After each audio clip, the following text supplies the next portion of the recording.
Over the years, I would meet with European diplomats on their funding of UNRWA, how it perpetuates the conflict. And they would say things like, oh, the Palestinians know that they're not returning. It's just a bargaining chip. It's a delusion.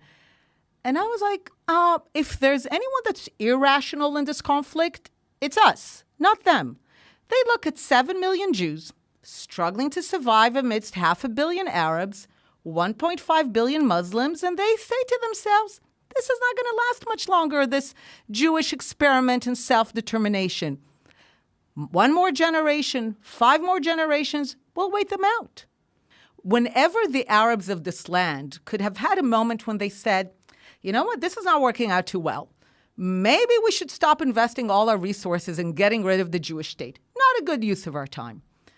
Every time that they could have had this moment, every anti-Zionist, anti-Jewish ideology of the moment rushes in to tell them, no, you're pure victims of a great evil, change nothing, you're responsible for nothing. So they actually get that fuel to keep going.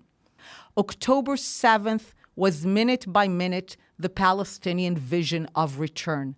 This is why there's so much exhilaration, thrill, because this is what they've been waiting for, groomed for decades, and they see it, and they could not be happier.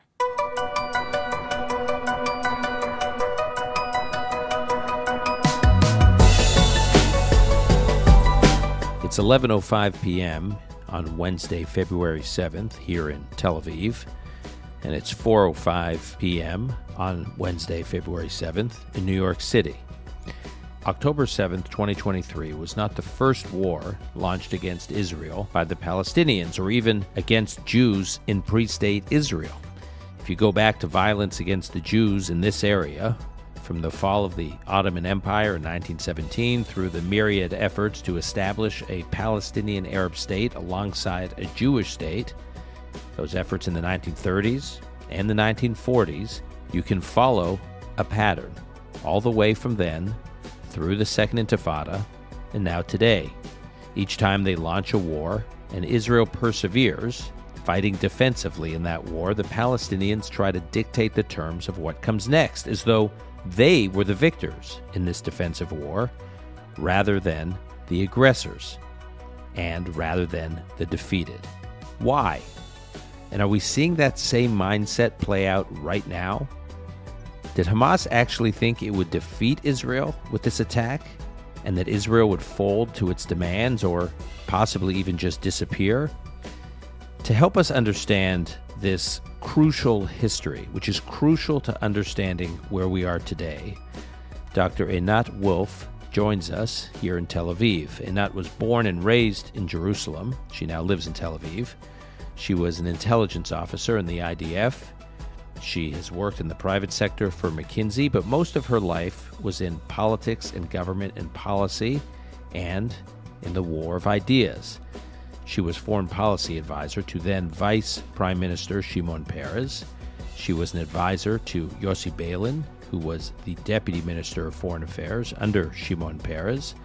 She later ran for office in the Labor Party and served in the Knesset, Israel's parliament, in the early 2010s, where she served as chair of the Knesset Education Committee and as a member of the Foreign Affairs and Defense Committee. Einat has a BA from Harvard University, an MBA from INSEAD in France, and a PhD in political science from the University of Cambridge. She was a visiting professor at Georgetown University and a lecturer at Reichman University here in Israel. Dr. Wilf is the author of 7 books that explore key issues in Israeli society. Her most recent book, which is most relevant to this conversation, she co-authored. It is called The War of Return: How Western Indulgence of the Palestinian Dream Has Obstructed the Path to Peace, which was published in 2020. It's quite a prescient book. We'll link to it in the show notes. Dr. Einat Wilf, on the cost of starting a losing war. This is Call Me Back.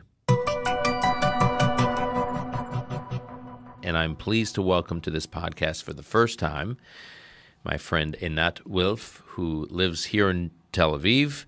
We are here in Tel Aviv at the Startup Nation Central headquarters at the podcasting studio. We were going to do this virtually, but I'm glad we waited till I am here. Einat, before we start talking about what I wanted to talk to you about, I want to spend just a couple minutes on your story. And I did a little bit of this in the introduction because you were in politics. You were in elected politics, and then you joined the War of Ideas. You may someday go back to politics. Just walk us through your path because I think it informs how you think about some of the issues we're talking about today. Certainly, and thank you for having me. Politically and socially, I grew up in the Israeli political left, the Labor Party. And as soon as I was a young adult, I could vote. I voted, of course, for Rabin and Barak and like many Israelis who came from the peace camp. I was euphoric in the 90s. I believed that the conflict was essentially quite simple, that it's about land. And I very much believed in the compelling and simple idea of land for peace.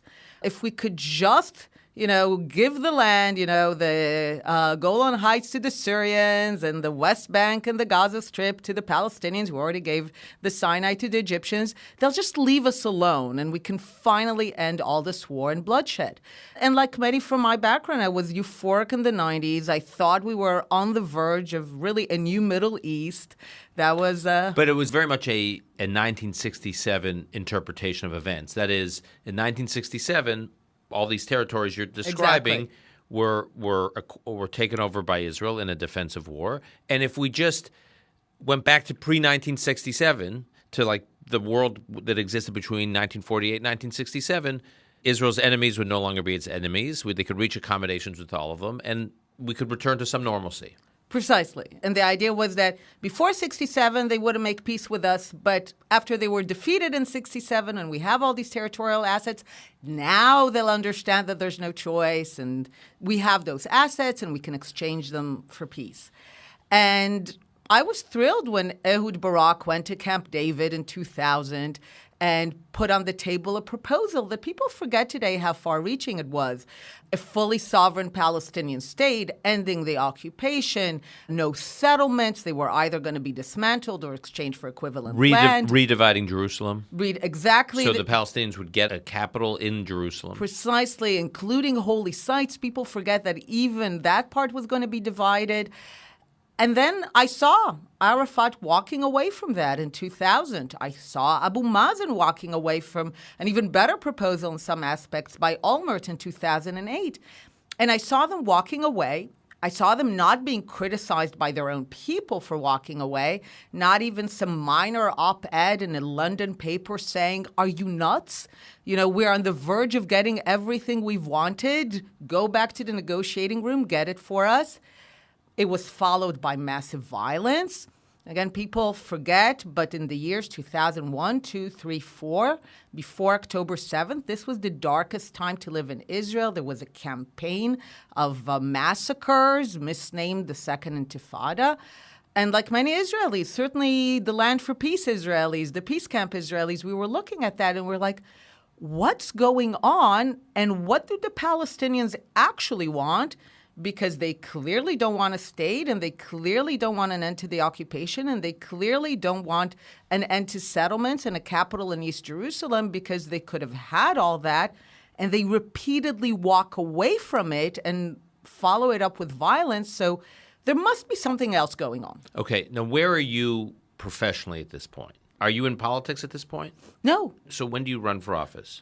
So this is the first decade of the 2000s. I work at this time with Yossi Beilin, the architect of the Oslo Accords.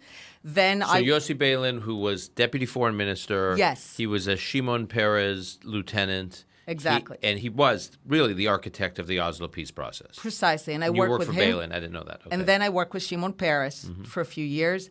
And then I begin my path in politics. So I'm involved in the Labor Party. I'm not yet a member of Knesset. I'll become a member in 2010 at the end of this decade. But this is already a decade where I begin to transition and I begin to think something else is going on. I do the research that becomes the book, The War of Return. I meet with Palestinians. And I realize that they've always told us what they wanted. We just didn't listen. Or when we listened, it sounded so outrageous that we didn't take it seriously. But they've always told us what they wanted. From the river, from the Jordan River, to the Mediterranean Sea. I was told you need to say which river and which sea these days. And, Palestine will be free. Of what exactly? Of a sovereign Jewish state. And to their credit, once I began to do the research and to have meetings, I realized that they've been very consistent. And they've always said the same things. And more important than saying it, they have always made decisions based on that idea. We just didn't think it made sense. So we interpreted according to our wishful thinking, not to what they said. Okay, so what I've been struck by since October 7th, and you and I talked about this offline, is there's now an open-mindedness by a number of people who weren't paying attention before to start understanding some of these core issues that had been driving the conflict that many of us, I think, had sort of become numb to because we cared about these issues. We were informed about them, but there were bigger fights to fight. People weren't paying attention. People rolled their eyes when you'd bring them up.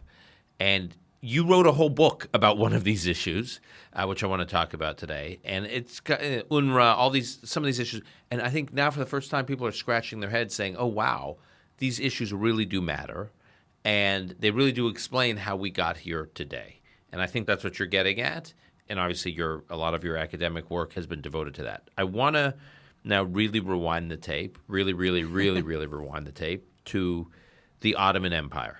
Yes. Which was effectively the Turkish Empire that controlled much of this region. Can you talk a little bit about what the population composition was of the Ottoman Empire? Certainly. And it's important to begin with the Ottoman Empire. And I have to share with you, when I talk about the Ottoman Empire in my talks, I see everyone's eyes glaze over. Not this listenership. But my listenership on the Ottoman Empire, it's like a good way to start the day. Exactly. But I'm saying, we can't understand anything without that. So the first thing to understand is really throughout the 20th century, it's one political arc. We begin the 20th century when much of the earth is divided between empires, and we end the 20th century when much of the earth is divided between states. And that's the political process of the 20th century. The Ottoman Empire, of course, is one of the biggest empires, is one of the biggest prizes, and it has a Jewish population. It is a multi-ethnic empire, of course, a substantial Arab population, but Jewish and Kurdish and Armenian and Turks. And as the empire collapses at the end of World War I, there is this idea that empires will be replaced by states that represent nations. That's the idea of self-determination. And there's no question that the Jewish people are one of the people of the Ottoman Empire.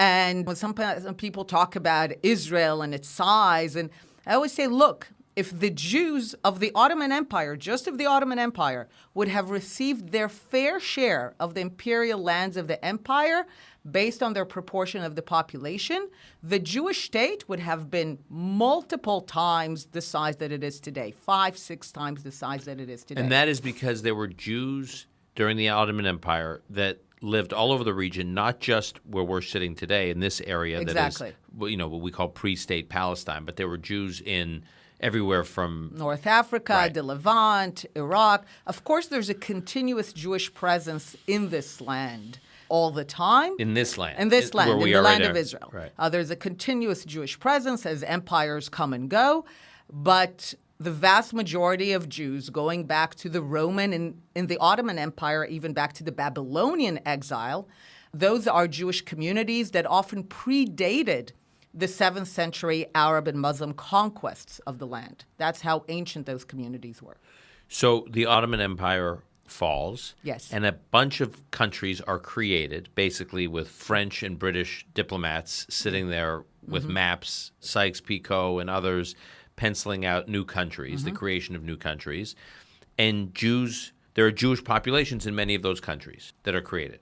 Yes. So basically what happens is after World War I, it's an interesting moment where the victorious French and British, as far as they're concerned, they won World War I and they want to expand their imperial lands.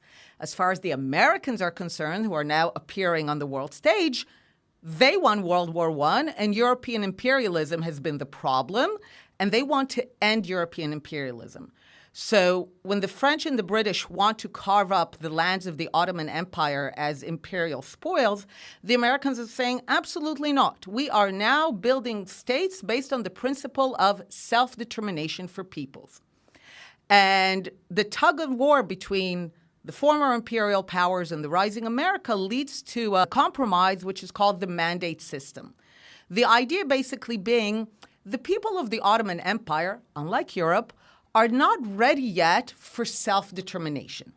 So the British and the French are going to be their tutors. Right, they're going to be like a civilizing force. Exactly. Yeah. Now, of course, the British and the French look at it as empire by any other name. The Americans view it as the process of ending the empire and creating self-determination. There's no question that the people that deserve self-determination in the lands are Arabs, Jews, Turks, Armenians, Kurds, and after World War I, all of them are designated to have states. Okay. The Turks essentially rip apart their side. They do what they do to the Armenians. They do what they do to the Kurds. And Turkey emerges as twice the size of what it was supposed to be. They essentially ignore the principle of self-determination. The Arabs have a similar attitude towards the Jews, but essentially the Arabs receive 4 mandates: Syria, Lebanon, which are French, Iraq, and Transjordan, which are English. And the Jews receive what's called the Mandate for Palestine, because at the time, everyone understood that Palestine means Jewish. This is why when the League of Nations, again, this is after World War I, there's going to be no more war, we're going to have this international body. So the League of Nations basically entrusts Britain with the mandate. You know, people always say, oh, Britain gave this land to a people who were not here. It's actually the opposite. The Jews were recognized as the people who have the right to self-determination, and the Jews were the ones who basically legitimized British tutelage. So it's the other way around. So the League of Nations basically begins the mandate by saying, recognizing the historical connection of the Jewish people with Palestine. And it only makes sense that before the word was hijacked, everyone in the world understood this meant Jewish. And this is why the next phrase is, therefore they will reconstitute their national home in this land. It was understood that the Jews are reconstituting themselves in this land, which no one denied was theirs by historical and cultural connection. So this is the system, but the system is based on the principle of self-determination for the Jews in their ancestral homeland. The Arabs get states. The Jews are supposed to get states. The Arabs are just not so happy about it. Okay, so if you could summarize the efforts made to address statehood issues, both for Jews and for Arabs in this area, from the fall of the empire until November 30th, 1947. And we'll get to November 30th, 1947 in a moment because it's a very important date. But just generally for about those, 30 years, 25, 30 years, describe the efforts made by the Peel Commission, these different efforts to try to address issues of statehood in this area. The Arab states essentially emerge. Iraq, Jordan, Syria, Lebanon, they emerge from this process. They're created. They're created and they emerge from this process of the mandate to become sovereign states. The only mandate which is not fulfilled, the only trust that is essentially betrayed, is the British trust to the Jews. And the reason is, of course, Arab violence. As I said, the Turks prevented the Armenians and the Kurds from exercising self-determination, and that was Turkey. The Arabs tried to do the same with the Jews. Why? A variety of reasons, but ultimately I would put 90% on the fact that at this point in history, the Arabs have only known for the last 1,400 years a certain kind of Jew. Meek, powerless, stateless, exiled. And the national liberation movement of the Jews, the idea of self-determination, Zionism, essentially challenges a 1,400-year view of what is the proper role of the Jew. And those kind of challenges to power structures, to hierarchies, are always met with violence.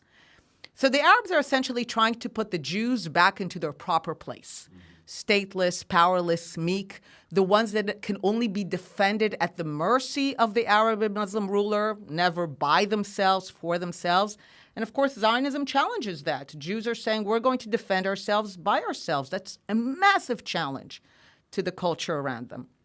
So Arab violence begins, and it's, again, October 7th is of the same kind. It is barbaric. It is of that kind of intimate brutality that happens already beginning in the 1920s. So you really see the versions of what we saw on October 7th back in the 1920s. Of course.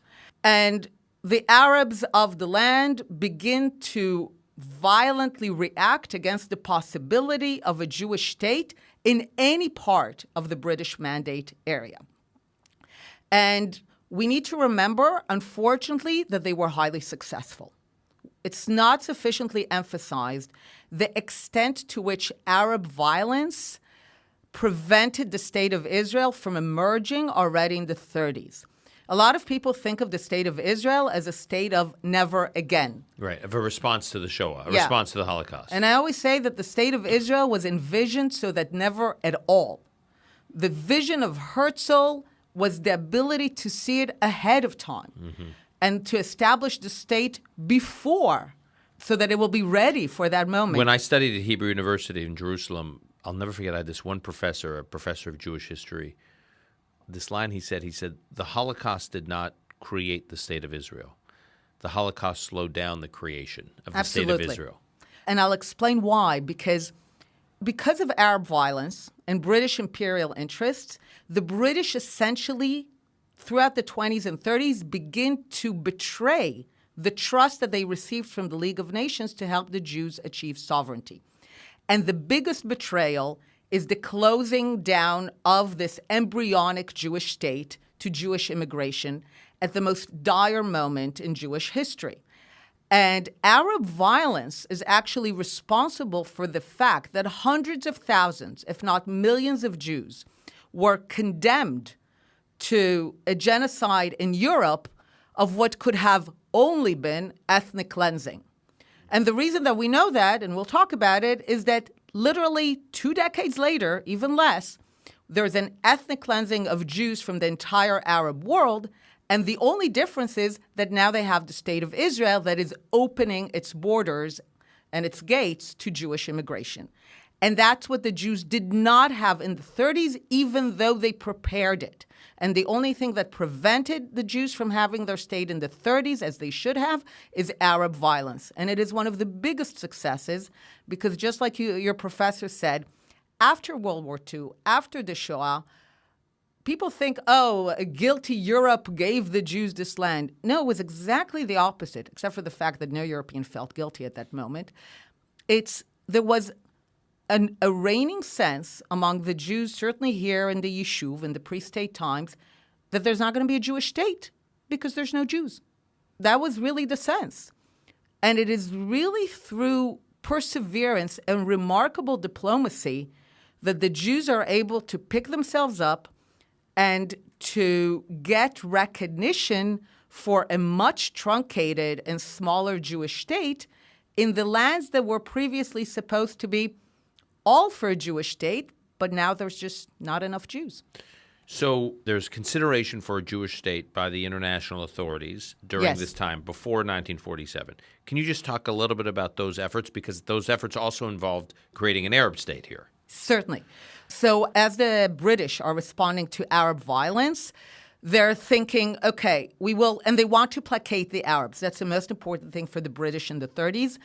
And they think, okay, we'll give the Arabs a state and we'll give the Jews a teeny weeny, essentially city-state around Tel Aviv, basically. They want to give them pretty much Tel Aviv as a state. And the Arabs reject that too. This is the Peel Commission. That's part of the response to the Arab violence, to the Arab revolt. So this is the 1930s. This is 1937.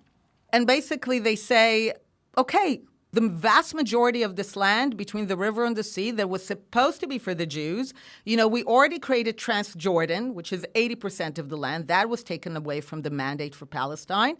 And the rest was supposed to be Jewish. And it's important to mention when the British tore off 80% of the mandate area to give it to Transjordan, that's the moment when Jews were no longer allowed in that land. So it was understood that west of the Jordan River is for the Jewish state. And again, because of Arab violence, there were just not enough Jews in time. But the Arabs reject it because they say not even the size of a post stamp.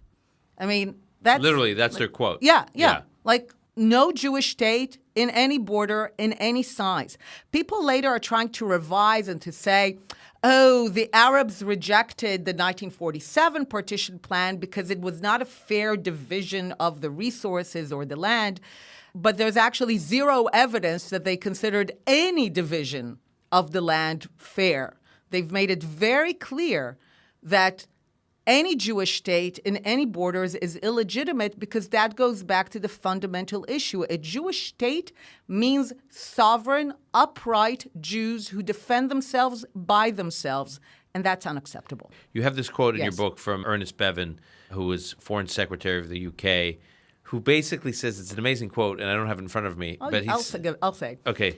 So as I was doing the research for the book, I came across the quote, and it became my favorite quote ever since, because Ernst Bevin, if you know anything about him, he did not like not friendly Jews. To the Jews. Not friendly, yeah. Not a fan. Not a fan. And he goes to the British Parliament in February 1947 to explain why Britain betrayed the mandate.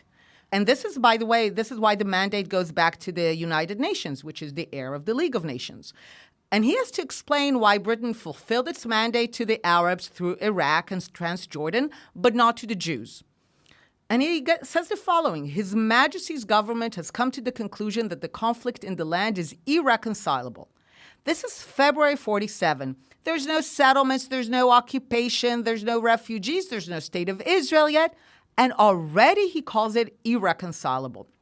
And he says, look, in this land, between the river and the sea, there are two groups, Jews and Arabs. So there's no question that those are the two collectives. And he says each one of them has a top priority. The one thing they care about more than anything, he calls it the point of principle. And he says for the Jews, the point of principle is to establish a state. So the Jews want a state. He says for the Arabs, the point of principle is to prevent to the last the establishment of a Jewish state in any part of the land. He's not saying the Jews want a state, the Arabs want a state, and we'd love the UN's help in drawing the border.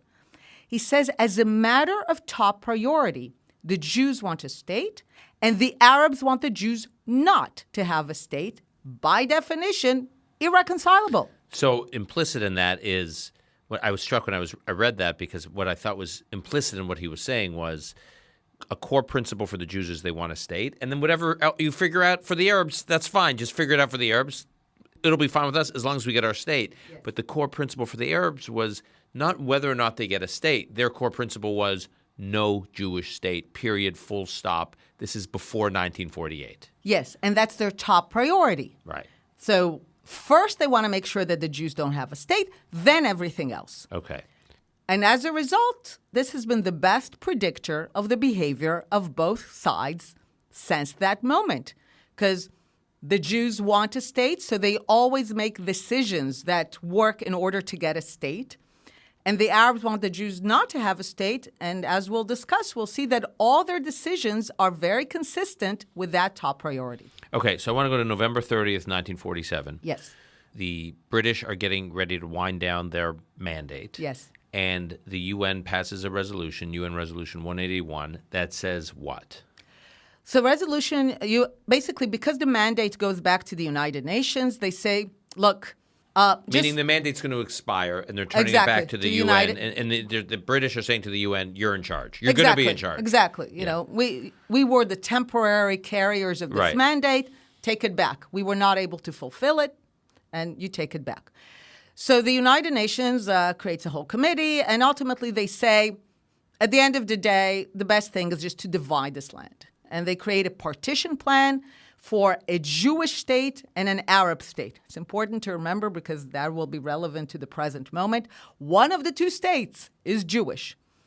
And the territory assigned to the Jewish state, it's one of my favorite things to look at, is essentially the Negev Desert, plus the lands that the Jews reclaimed from malaria in the early 20th century.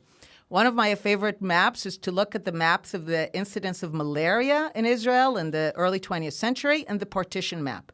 And what you see is that what the Jews got is essentially the lands that they reclaimed from malaria. That was going to be the state of Israel. Yeah. And the Arabs, true to their top priority, go to war because the Jews celebrate in the streets, right? We all have those images of the Jews listening to the radio, Australia, yes, right? And then the vote in the UN. The vote in the United Nations on partition, and it's a very iconic moment for every Israeli growing up. The Jews in Israel huddled by the radio, waiting for the outcome of the vote. And when 2/3 of the General Assembly approve partition, they go dancing in the streets, even though it's a truncated state. And they don't get Judea, which is the cradle of Judaism, and they don't get Zion, Jerusalem, which is where Zionism comes from. But even this truncated state is still a source of jubilation because it fulfills the top priority of the Jews of sovereignty, of a state, however small, whatever territory, as long as we can be sovereign. And the Arabs reject partition and go to war because partition fails to fulfill their top priority of no Jewish state anywhere in the land. And they're very clear about it. Okay, so there's this vote for partition. Yes. And then what happens in the 1947 to 48 period? Okay, so now we have a few months before the end of the British Mandate, which ends on May between 14 and 15 at midnight. But the UN has already voted on partition. But the UN has already voted. Voted for partition. For partition. And now erupts essentially a civil war or a war between the Jews and the Arabs in the Mandate area as the British are winding down. But at this point, it's still a local war between the Jews and Arabs. And it's important to know, until March 1948, the Jews are losing. They essentially take a defensive position. They're trying to protect the places where Jews live, and they're losing. And because they're losing, the British and the Americans are in conversation around March 1948 to renew the mandate. They're basically saying, okay, this is not going to work out well. Let's renew the mandate. Ben-Gurion, the head of the Yishuv, the pre-state years, understands that if the Jews will not be able to sustain themselves militarily, they're not going to get their state. And they go on the offensive in April 1948. And essentially, in time for the British leaving, they're able to secure some of the territory for the Jewish state. Then the British leave. Mm-hmm. And when the British leave, Israel declares independence. So this is the British leave at midnight on May 14th, 1948. Yes. The British mandate is formally terminated. Yeah, take down the flag. They take down the Union Jack. They're out the door. Exactly. And now several Arab countries join the Arabs, the local Arabs, in an onslaught on the newly declared Jewish state with the exact same goal. I mean, Egypt, Lebanon, Jordan, Syria, some Iraq. Iraqi forces. Right. Exactly. So they all go in on May 14th, 1948. Yeah, beginning in May 15th, the next day, yes. Yeah. And they are very clear about the fact that they are there to ensure that the Jewish state does not emerge and does not survive the onslaught. So Israel's fighting this war. Yes. What is happening during this whole time with the Arabs living here? I get that there are Arab armies invading. This issue is disputed. There are Arabs locally, I think some who are fighting with the Arab armies that have invaded. Yeah. There are some Arabs that are fleeing, and there are some Arabs that the Yishuv, the Jewish community here, is encouraging to flee or pushing out outright. So can you break this down for me? Certainly. Again, first, it's important to have the broader view. In the 20th century transition from empires to nation states, or states if they're not lucky, new borders are delineated. In the process of new borders being delineated, it's almost always a very bloody, violent process. and you have tens of millions of refugees being created as people flee across these newly created borders, typically to the side that is more ethnically similar to them. You have this happening across Europe with the Germans and Poles and Ukrainians and Bulgarians and Italians and, of course, Turks and Greeks and Hindus and Muslims. And this is happening here, too. Already in November, December 1947, before the Arab onslaught, before the British leave, the top, the most educated, the wealthiest of the Arabs in the land leave. And we see it everywhere. When there's war, the people who have money, the people who have assets, the people who have the ability to flee, they flee. This was devastating for the local Arabs because essentially the entire leadership, the entire educated class left within the first few weeks of the civil war situation between the Jews and Arabs. Then, with the Jewish offensive that begins in April 48, as I said, this is the moment that the Jews understand that they either win or there's no state. Then begins the process of also some expulsions and people essentially also being pushed out. None of them, and that's important to mention, are what you call today ethnic cleansing, because now there's this story that looks like this.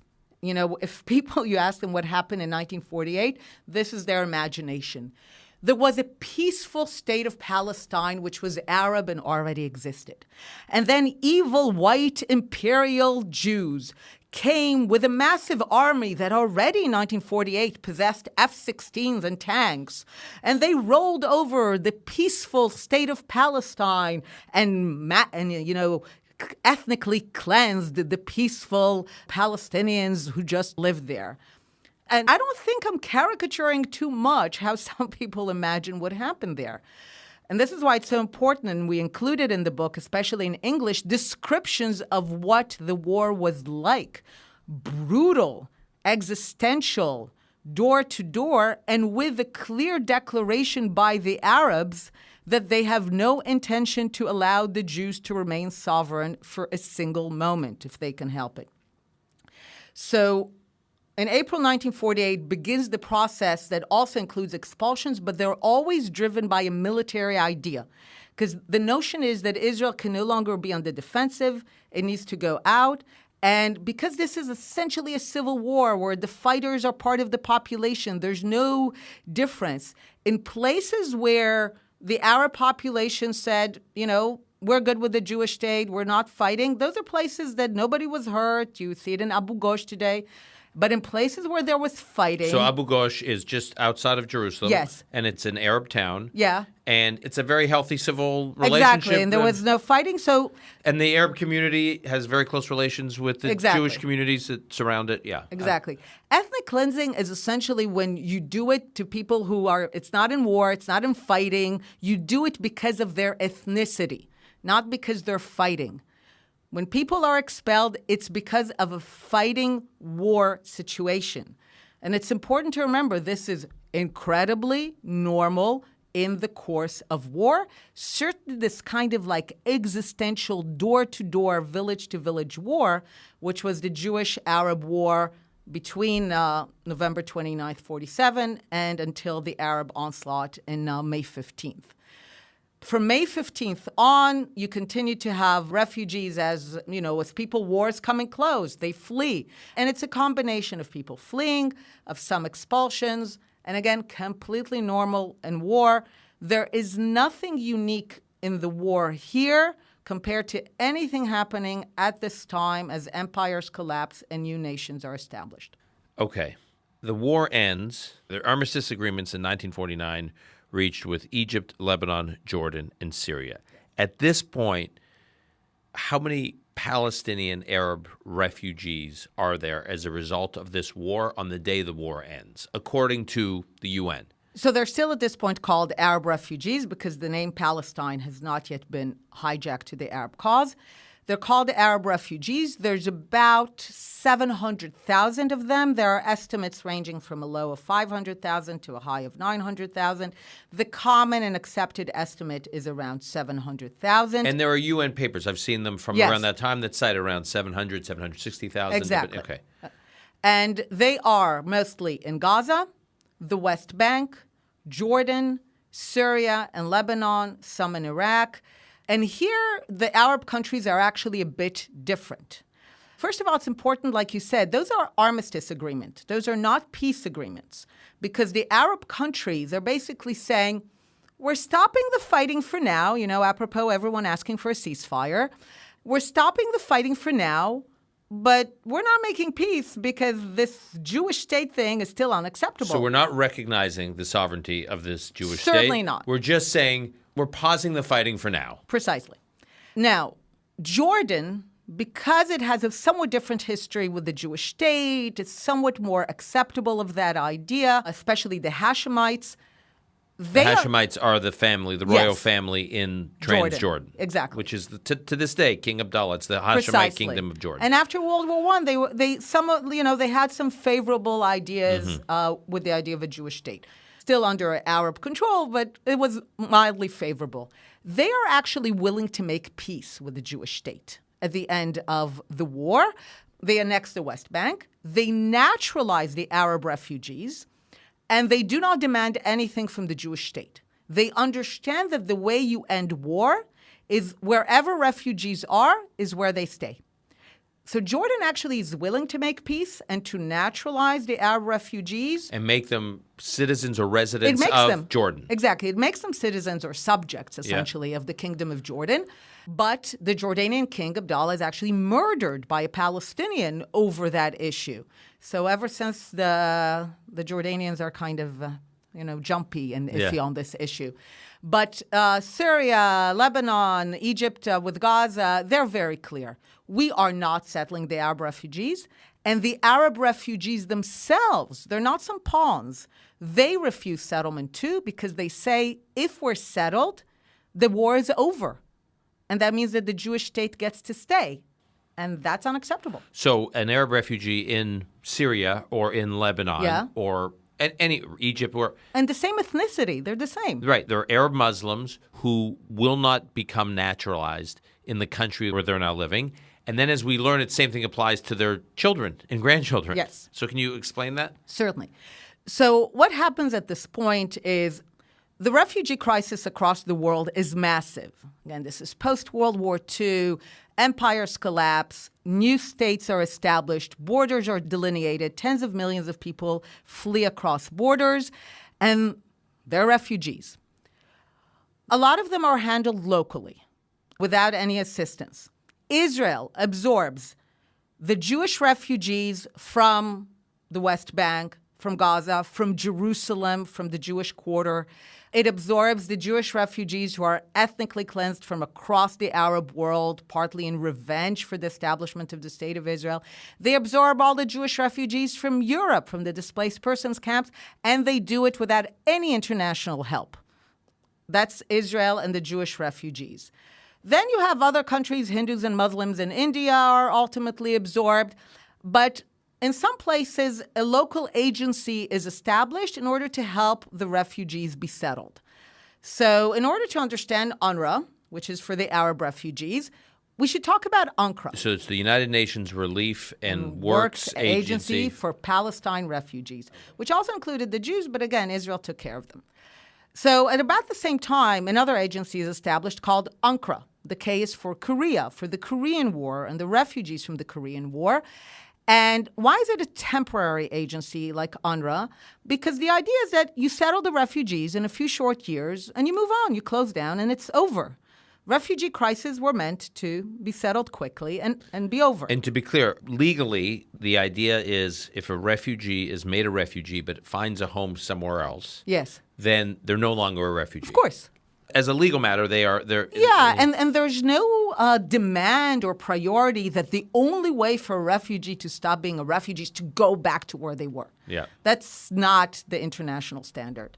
So 3.1 million... And even today, by the way, in recent times, so the Syrian civil war, you have something like hundreds of thousands of refugees, close to 500,000 refugees that fled Syria, Bashar Assad's brutality. And they wound up all over the place. And there's no sense that they're just in a temporary place waiting to return to a sovereign Syria. If they are given a home or naturalized somewhere else, that's it. Yes. The general view and convention on refugees that applies to everyone in the world says basically there are three ways that refugees are settled. In the places to which they fled, if they can go home, great, or in a third place. And all of these are equivalent. They're equally good ways of ending a refugee situation. The entire refugee convention doesn't care who started what, who's to blame. It just cares about a person being able to start their new life. End of story. Somewhere. Yeah. Exactly. So the Koreans are settled 3.1 within a few short years with 3.1 million wow. Korean refugees. A few short years, a third of the budget of UNRWA, and look at South Korea today. And then the commission's disbanded. And that's it. Right. UNRWA is closed. It right. was temporary. Right. Huge success. Look at South Korea today. Could have been the Arabs. But no, the Arabs have UNRWA, and they refuse to settle. They refuse to go the path of the Koreans. And essentially, they engage in a tug of war with the Americans and the British that are funding UNRWA at this point, because they don't want to be settled. And what they do is the British and the Americans want to close down UNRWA by the 50s, the end of the 50s. They're like, they look at UNRWA already settled, 3.1 million. They're like, this UNRWA is achieving nothing. It's useless. It hasn't settled one Arab refugee. So we're going to close it down. So there was no question that UNRWA was a failed project. This is the moment of the Eisenhower Doctrine, oil, the Cold War. So the Arabs come to the Americans in a kind of mob-style scene, which we describe in the book, and they say, you don't want to make another mistake. You made one mistake. You allowed a Jewish state to emerge. You're not going to close down UNRWA. So from the beginning, in the Arab mindset, UNRWA was the antidote to the existence of the Jewish state. Keeping the Arab refugees from settling was the way to essentially send the message that the war in which the Jewish state declared independence was a bump in the road. It will be undone in time, Give us a, this is just something that's temporary and will be over soon enough. And what the Arabs do with UNRWA is that they do three things that plague us to this day. The first is they make sure that the agency is called UNRWA, UN. It was going to be called RIWA or NURWA. It's not really a UN body. It's a temporary instrument established by the General Assembly to solve a specific problem. It's not a UN organ. But they wanted it to be called UN because in the Arab perspective and imagination, the UN created Israel and the UN is responsible for the refugees. It's certainly not the Jews who created Israel, and they have no responsibility for waging war against the Jewish state, a completely unnecessary war. They could have had their own state, no refugees, no one displaced, living side by side with the Jewish state of Israel. But no, their top priority was no Jewish state, so they waged war. And they failed to achieve their goal, and refugees were created. But in their imagination, they bear zero responsibility for that. It's all on the UN. So they made sure it was called UNRWA. Then they made sure that when the UN created the actual refugee agency, the UN High Commissioner for Refugee, they created a loophole for UNRWA because they understood very clearly that if the Arab refugees from the war will be treated like all other refugees in the world, and they looked at what the international standards were, they understood that within a few years there's going to be no Arab refugees and the Jewish state gets to stay. And no, that's unacceptable. So they make sure that the UNHCR basically treats all refugees in the world except those who have an agency. And then they make sure that UNRWA never closes so that the loophole is always maintained. And the refugee status applies to the descendants, multiple generation. Okay, so now that they've created this loophole and this little fiefdom, the Arabs essentially take over UNRWA. Beginning in the 60s, UNRWA essentially becomes a Palestinian organization. It becomes the welfare, healthcare, education system of the now increasingly known as Palestinians, waiting to liberate Palestine from the river to the sea. And in the service of this perpetuation of the refugee status until the moment that the Jewish state is no more, until that moment, they begin to essentially inflate the number of refugees in a variety of ways. The first is by creating a really bizarre definition of a refugee that is not the international definition, just about being 2 years in here and losing livelihood. And that's not, generally refugees, it's about personal persecution. Okay, so first they inflate the numbers by having a different definition. They inflate the numbers by creating this hereditary status. Which doesn't apply to any other refugee group. In other refugee situations, the descendants of refugees can individually apply for a dependent status. It's not a refugee status, it's a dependent. They have to be under 18, and the status personally has to justify it. This kind of automatic generation after generation, no looking at personal situation, that's only for the Arab refugees. So, bizarre definition, perpetual multi-generational refugeehood. And another way of inflating the numbers is that they never, ever take anyone off the rosters. So a huge number of the refugees are Jordanian citizens. As we said, everywhere in the world, citizens of other countries are no longer refugees. But UNRWA doesn't have to abide by what's called the cessation clause, what ends the refugee status. So all the citizens of Jordan are also, those who are from this background are also registered as refugees from Palestine. My favorite refugee is the multimillionaire, playboy, American citizen, father of supermodels Gigi and Bella Hadid. He's an American citizen. He's not your vision of what a refugee is. But because he was registered by UNRWA, he was born in Syria, he remains on their roster forever. UNRWA never goes and checks whether refugees have better lives now. Are they settled somewhere else? Nope. It keeps them on the books. Do they have citizenship of he's a citizen of the United States? It doesn't care because for UNRWA, because it's been taken over by the Palestinians, there's only one thing that ends their refugeehood, no Jewish state. Anything else does not end their refugee status. Now, parallel to this, there's something like 800,000 to 1 million Jewish refugees who are forced to leave their homes in Arab countries. So talk about them and how their refugee status ended. Yes. So first of all, it's important to say the Arab refugees are created in the course of war, where they are part of the fighting side. That's entirely normal. The Jews are ethnically cleansed from across the Arab world. Defenseless Jews. They're trying to ethnically cleanse the Jews who stand up and have their defense. But defenseless Jews from communities, again, that predated Islam and the Arab conquest of the 7th century are ethnically cleansed essentially overnight. In large part, in revenge for the establishment of the Jewish state, in the name of anti-Zionism, right? And as Jews are ethnically cleansed, Arabs declare that they love Jews and they have nothing against Jews. It's only against Zionism. But the Jews are then blamed for having Zionist sympathies. And in that name, they're essentially ethnically cleansed from across the Arab world. Also, the rise of new states, the end of the colonial era in the Arab world leads to the ethnic cleansing of Jews, as it did in Europe.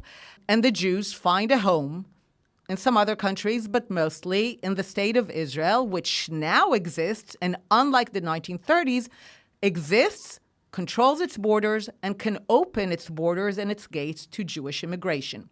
Israel absorbs hundreds of thousands of Jewish refugees from across the Arab world. And in parallel, just to understand the scale, in parallel, it absorbs the Jewish refugees, again, from the war, from the West Bank and Jerusalem and Gaza, and from Europe and the displaced persons camps. It absorbs all of them without international assistance, with a lot of Jewish world assistance, but without official international assistance, no UNRWA.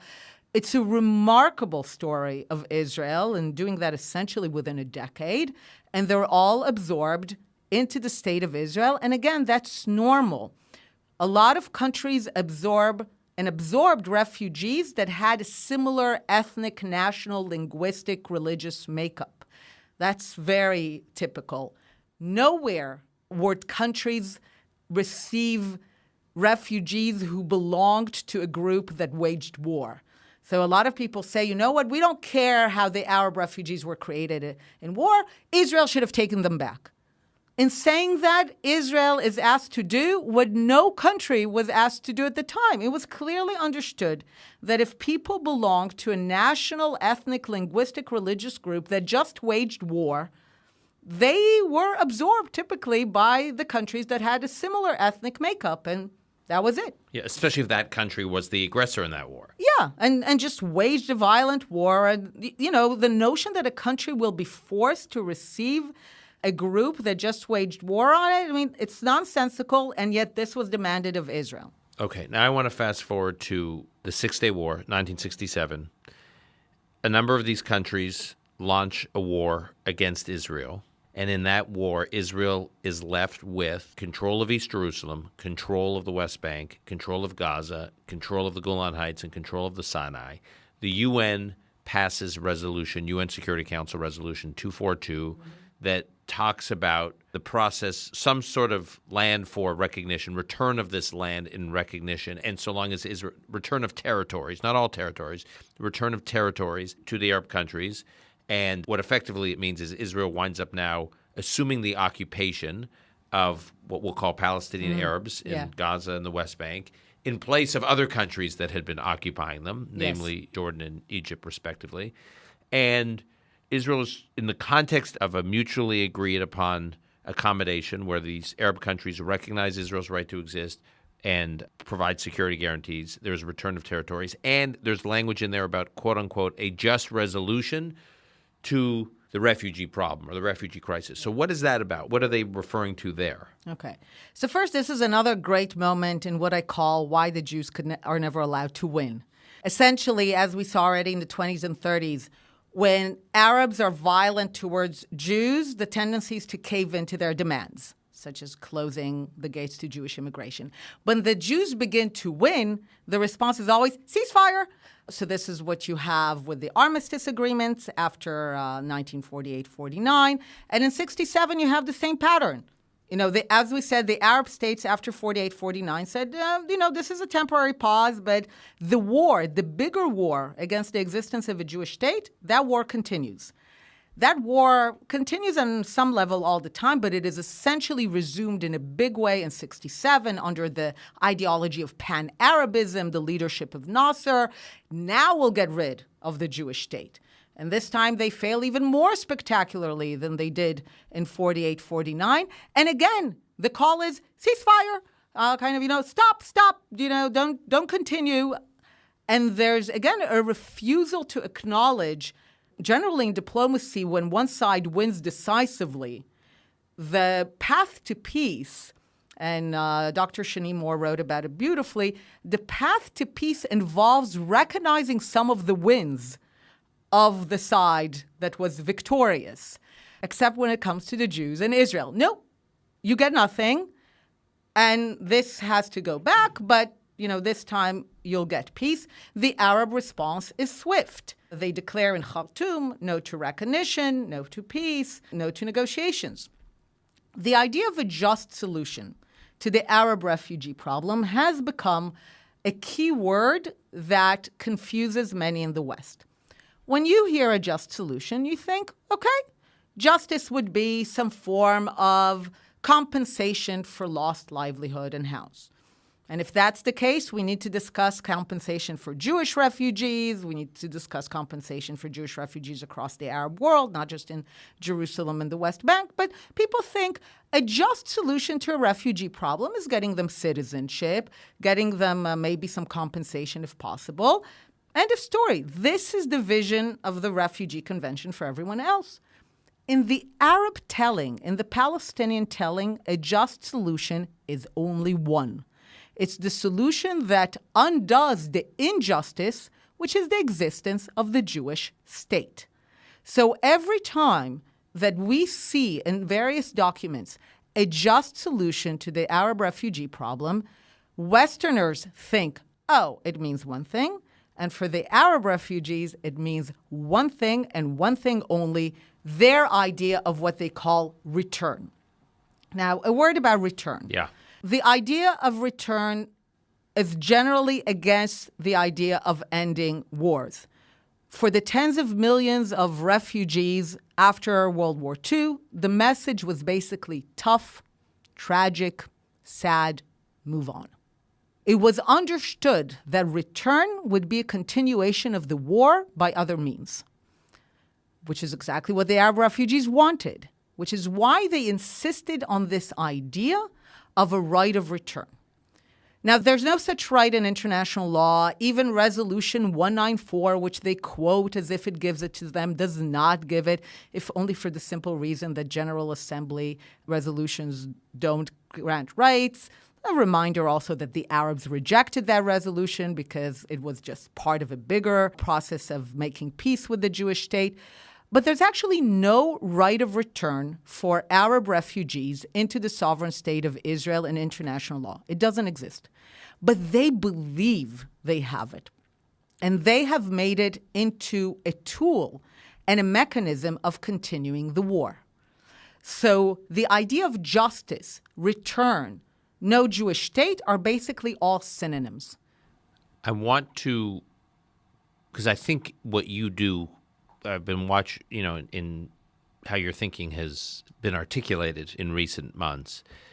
You draw a straight line, not a zigzaggy line, not an indirect line. You draw a straight line from the period that we began this conversation with, which was the fall of the Ottoman Empire, and that several decades between the fall of the Ottoman Empire and 1947 and the partition plan being voted on by the UN, where there was a Jewish presence here and there was an Arab presence here, and one side is saying, there's room for both of us. We can both have our states. And the other side is saying there's only room for one of us here, and you can't be here. And as you watch the arguments and the debates and the violence of that period that you write about, you draw a direct line from that to October 7th, 2023. Can you explain that? Absolutely. There's no understanding October 7th without understanding the entire Palestinian ideology of no Jewish state, of return, of perpetual refugeedom. It all comes together in Gaza. Gaza, you can't understand Gaza on October 7th without knowing that the vast majority of Gaza's residents, about 75%, are registered by UNRWA as refugees from Palestine.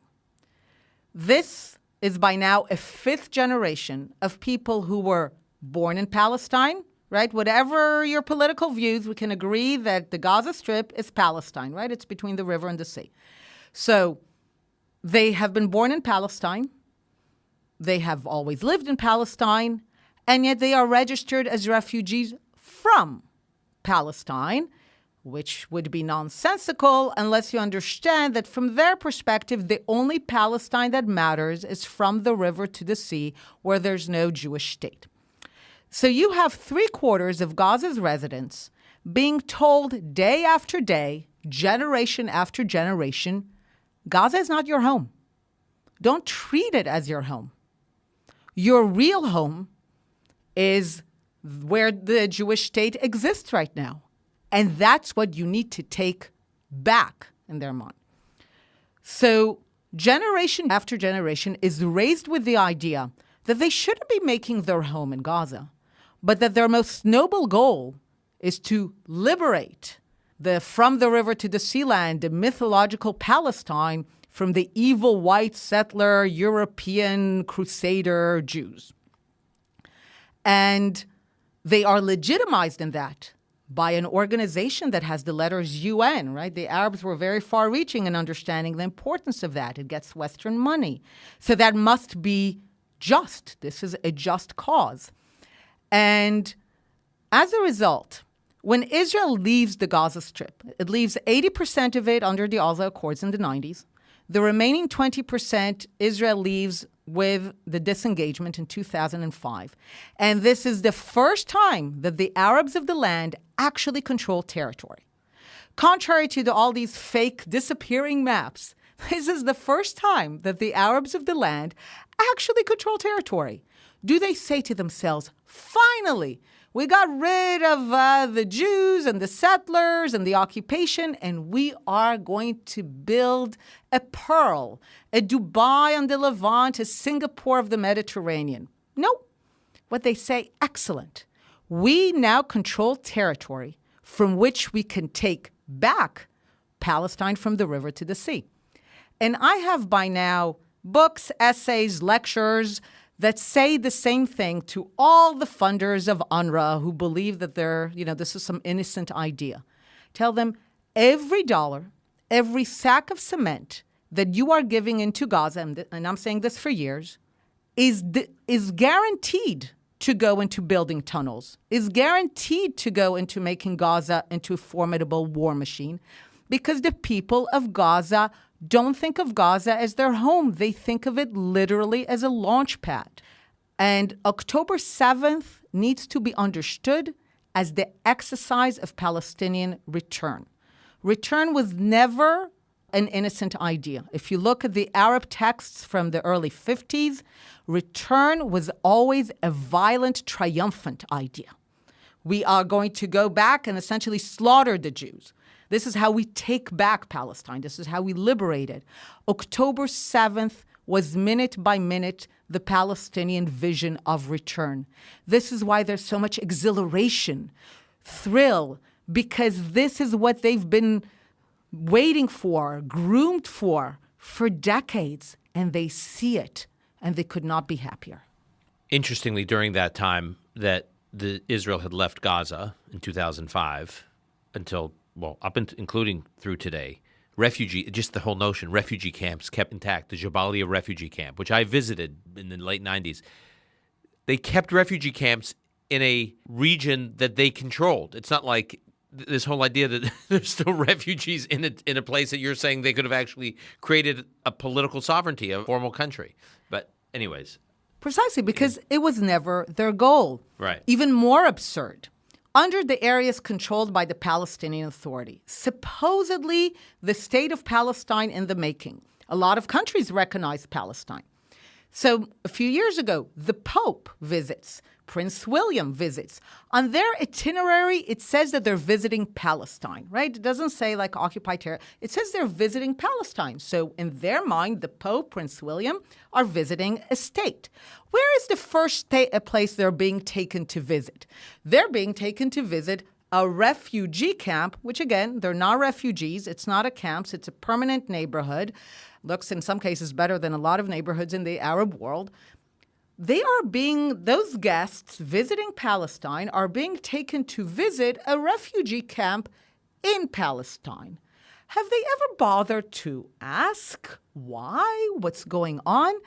But again, once you understand the Arab-Palestinian mindset of no Jewish state, you understand that this is their top priority, going back to Bevan, then you understand that everything is mobilized for that, which is why in Gaza they're going to call many of the neighborhoods refugee camps. The people in those neighborhoods will maintain the names, the streets, the towns of their families 5 generations back. The perpetrators, the planners of the October 7th massacre are children of those camps, of the UNRWA schools, and Hamas is but the most recent iteration. The perpetrators of the massacre of the Israeli Olympics, the Israeli athletes in the Munich Olympics in 1972, they're children of the UNRWA schools, of the camps, because they have been groomed to believe that there is no noble cause for their lives than liberating Palestine from a sovereign Jewish state. My last question for you, Einat. One guest I've had on, Douglas Murray, who has made the point that Israel's the only country, and you made a version of this point, is the only country that's not allowed to win a war. Yeah. The only country that's attacked and not allowed to win the war. It just has to, reach some sort of ceasefire, and the war has to end. Any other country's attacked, they're allowed to win the war. So that's one take, and I agree with it. Another take by someone I don't typically agree with, at least on Israel's side, we agree on some things, but not everything, is Fareed Zakaria, who's a friend, and he's made a point that I think is spot on, even though he's very critical of Israel generally. He's very critical of some Israeli policies. He says the problem for the Palestinian position is they state a position of what they want, then they start a war, then they lose a war, And they don't understand that if there's to be a negotiation with them, where their starting point was before they launched the war, the other side is not going to recognize as the starting point for after the war. So the Palestinians are increasingly frustrated that their negotiating leverage is shrinking and shrinking and shrinking with each successive war that they start. And they're like, no, we're just going to pick up where we were before the war and go back to the negotiating table. And Israel, and many in the West for that matter, are saying, no. The circumstances have changed. And I'm looking now at the statements coming out of the Palestinian leadership after October 7th. Everyone from Yahya Sinwar, who is saying there's going to be many more October 7ths. This is just the beginning.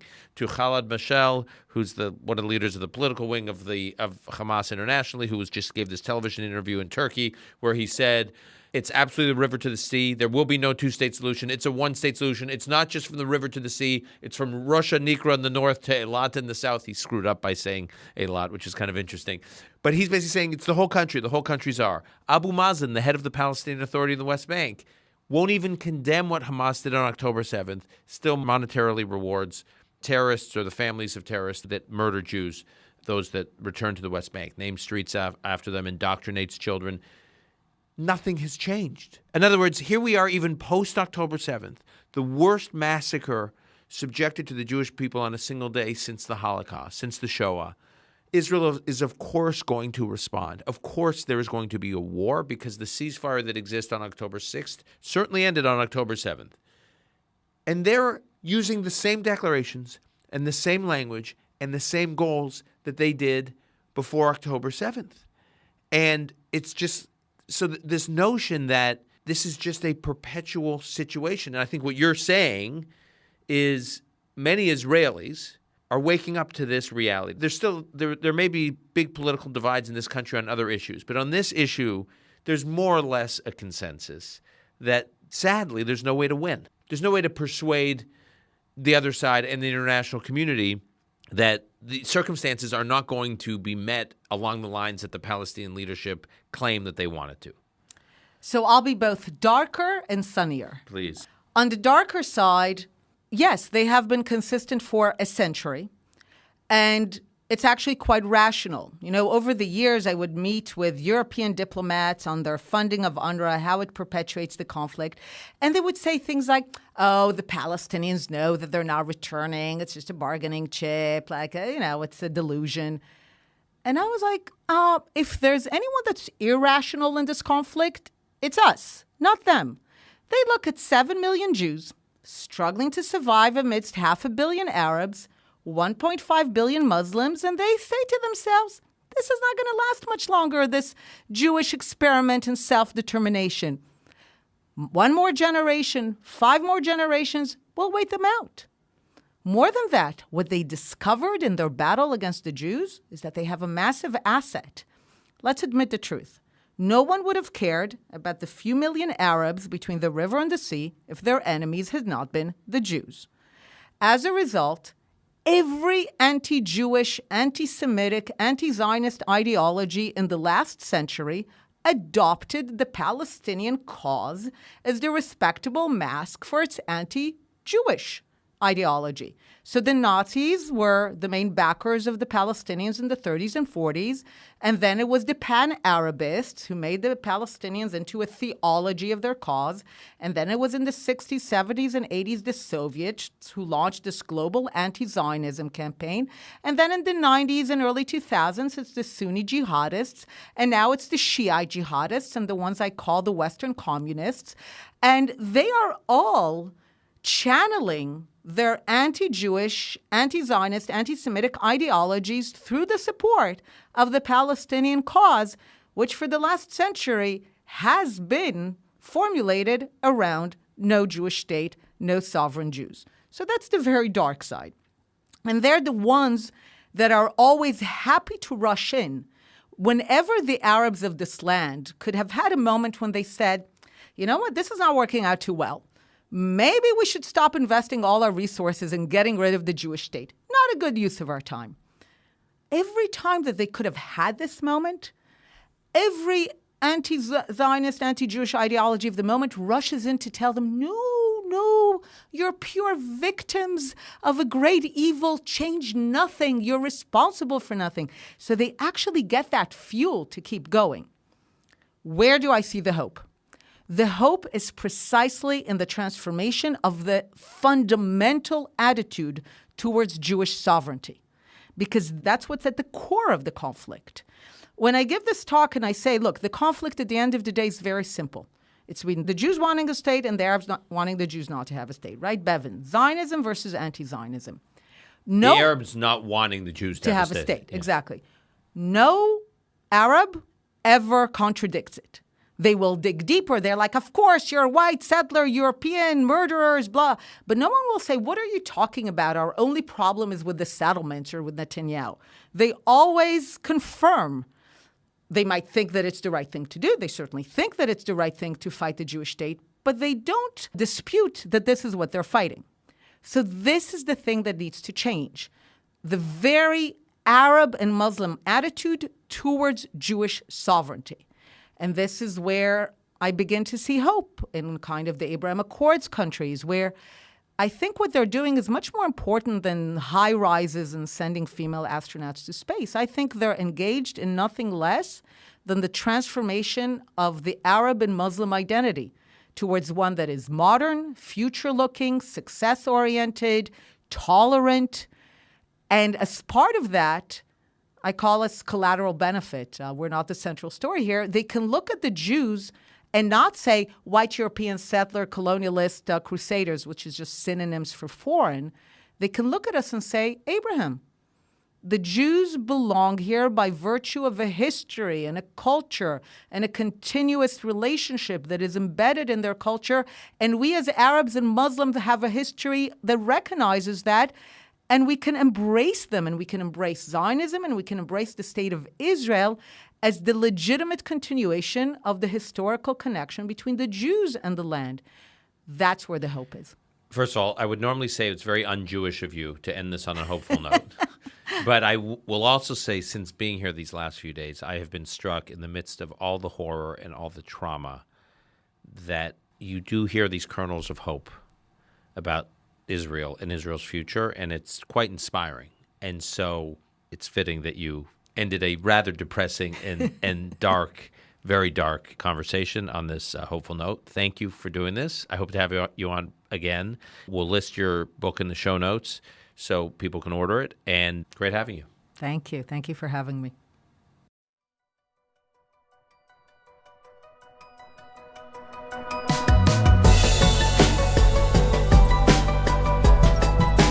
That's our show for today. To keep up with Einat Wilf, you can find her on X at Einat Wilf, EINATWILF. And of course, I highly recommend her books, especially her most recent book called The War of Return, which we will link to in the show notes. Call Me Back is produced by Ilan Benatar. Until next time, I'm your host, Dan Senor.